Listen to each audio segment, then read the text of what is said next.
Here's the post office right here. It's dead center of where we want to be. I don't know if you can see that outline of the building right here. Right. That's the post office. Right. Right here. It's dead center of our. And what's to the right of it? How many people's properties are you looking to buy or lease, or however you're planning on making it right with this lady back here in the back and her property? Because it looks like from the drawings, you actually have two properties there. Yes. And you're only talking about one. There's two properties. There's this property next to Cherry and School, which would be the same 12-foot right-of-way attainment. Another one here where Mrs. Miller is, and then all of the postal property. Okay, excuse me, guys. This is Dennis. He owns the property behind me. He just closed on the property a couple weeks ago and found out about this after the fact. No, he was told before he bought it that they were going to do that. So Dennis, were you told looking that? for more reasons. No, I'm just. Geez. They were supposed to Excuse me, contact the Dennis. homeowners if there was any action Keep taken. it germane to what we're talking about, please. Okay, Dennis. A lady in Hughes told me she went to the post office, saw the sign there, and then she found out about it and told me. Okay. That was before closing, but I had already paid for the property. And his realtors told him they knew nothing about it. Right. But I have a question. You know where I live. Right behind my garage is a piece of property that was originally supposed to go with my house. I did not buy it because Jeff Massarelli, who formerly owned it, wanted to keep it. After I bought that property, he came to me and wanted to sell it. I did not want it then at the time. He donated it to Cecil Township. It now holds, it's a concrete building, it now holds the sports supplies. So Cecil Township owns a building right there, directly behind my garage. So instead of holding supplies, why not a post office?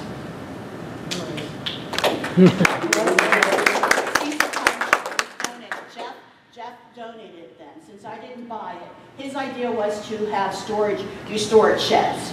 He didn't own the middle property, and he couldn't buy it. So he offered it to me to buy. I did not buy it. So then he donated it to Cecil Township. They built a shed, a garage, concrete block garage, that stores supplies for sports. It is there. They maintain it. They cut the grass once, twice a year. So why couldn't it be the new post office? I mean, Greer, in the conversations with the Postal Service, did they plan on shutting this post office down anyways? I mean, there's been a lot of consolidation.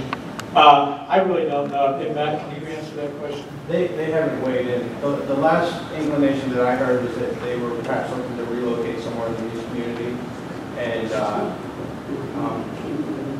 we would, as a school district, offer our assistance. But that's entirely up to the U.S. Postal Service and what they do. It's entirely, and this is just casual conversation, I presume. It's not anything official. Well, that was the rumor that we heard too, that they were looking to close the post office and shrink their services, but that was strictly a rumor. We had no fact of that. I mean, ultimately, the post office falls into the U.S. Postal Service as to what they decide to do. I mean, even if the township would make them an offer, that doesn't mean they would accept it for space elsewhere. Is that something that you guys could look into drafting together or something? That's nothing that the I mean, planning commission how do we would go look at. about doing this to get a contact with the post service and talk to them about this other possibility of us not losing our post office? It's certainly something that the planning commission doesn't address. I mean, we look at the development of the new plans put in front of us. Well, they said that they had a contact, so how do we The get school that district does, contact? but their solicitor does. The business manager doesn't even know who that person is. Correct. I'll be happy to pass Thank that you. deal, absolutely. See what you can do as way, even if it means us signing something to show them that, you know, we want to keep our post office, and here's a viable option that at least maybe could be considered. Well, you know, I would like to address something. Sir, your name and where you live, please? Bo Arista, 82 B Street News. As far as the post office is concerned, many of them don't know this because they're not my age. When in the 1950s and 60s, the older people that lived there did everything they could politically, went to Congressman Mascara to get delivery of the mail because they could not go to the post office, they didn't have vehicles. We have people living in Muse right now that are in that situation. And they would prefer the mail be delivered. And if the post office closes, I don't think that we are going to die. And I'm not saying that I don't want it to move. But if it does, you're still going to get your mail. And those people don't have to worry about somebody picking up their mail and reading through it. And I think that many of you just think it's cut and dry. And last but not least, it's going to be up to the post office to make the decision. Not us.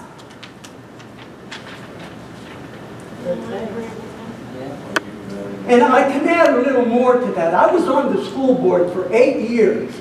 I heard people say, oh, we didn't know anything about them that they were going to build a new school in Muse. For 8 years, I went to sessions where they were going to build schools, new schools. We had everything ready to build schools. And then we got voted down on the school board not to raise taxes. And that's why now you're going to pay more taxes. Because the schools are all run down. What does that have to do So with the growth. with what we're going through now? Yeah. Pardon? I said, what does that have to do with what we're going through now? It has to do with whether the post office is going to be here or not. You're not concerned about keeping a new school up there, especially like that? That has a lot of value for the town. If I have a choice between a post office and a school, I'll take the school because you're still going to get your mail. Bad fit.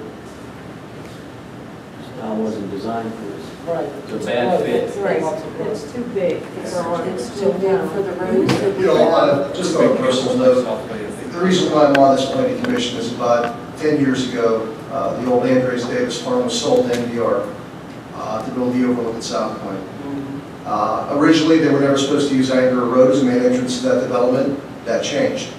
The development eventually moved forward once they settled with all the sewage issues that they had. And right now, the development's in full swing, and I have a constant flow of trucks, cars, speeding at times, coming past my house. Before they improved the road, it was a dusty nightmare.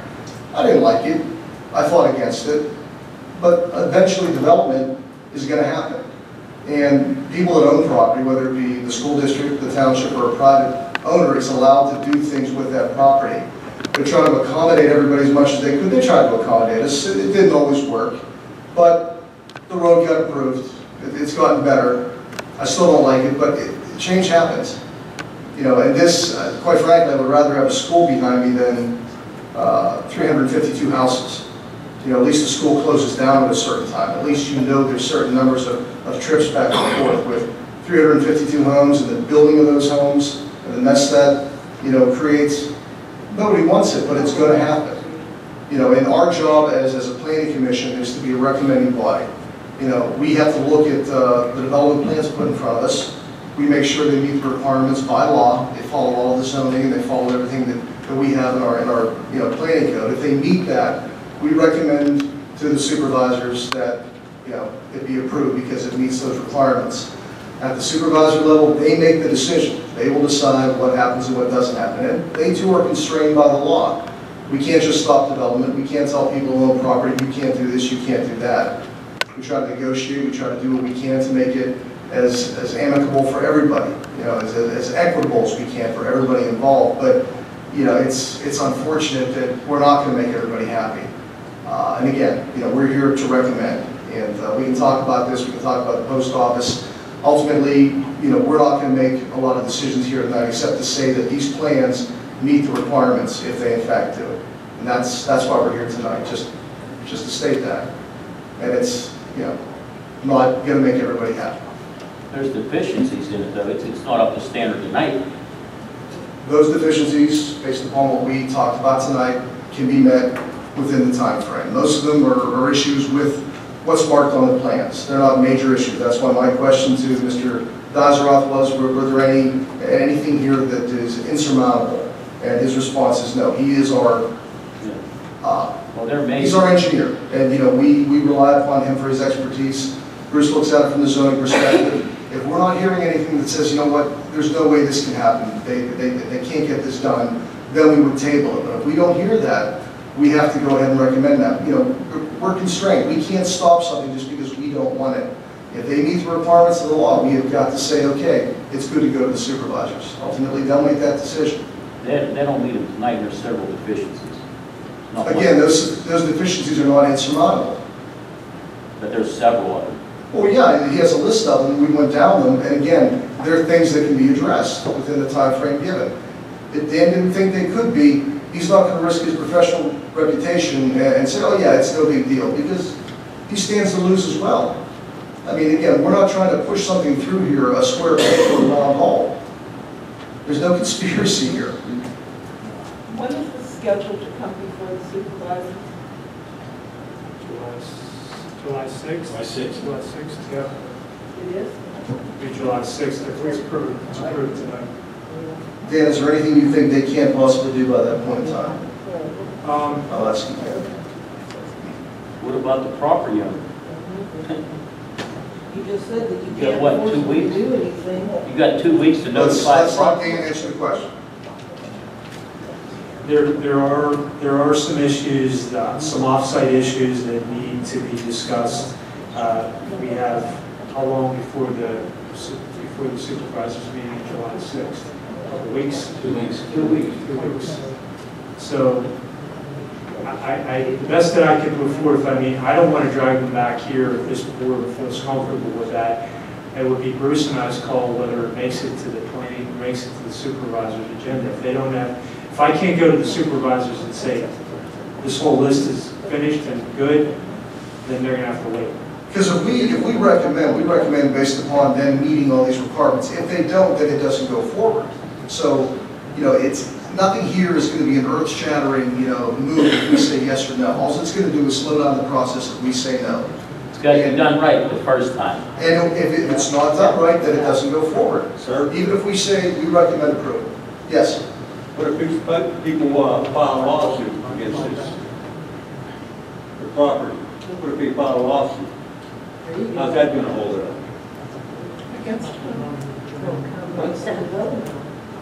Again, this is a recommending body. We don't make a final decision here. Well, I'm just pointing that out. But what's the lawsuit going to be for? They didn't meet the requirements? If they don't, it doesn't go forward. That's part of it. That's part of it. Anybody up here, if they took 12 foot of property off and you gave you $1,800, you'd really be happy about that, right? That's the offer. That's what it's all about. I'm not sure I followed what you said, sir. That's what they offer these people, $1,800. 12 foot by 100 foot long, the offer was $1,800. I think it should. Means nothing. I'm sure they have. That's a school district doing that, It's a correct? school district. Yeah. I guess they get a fair rate. No, you got something you want to say there? You want to say something? Mr. Miller, Yes. you want to say something?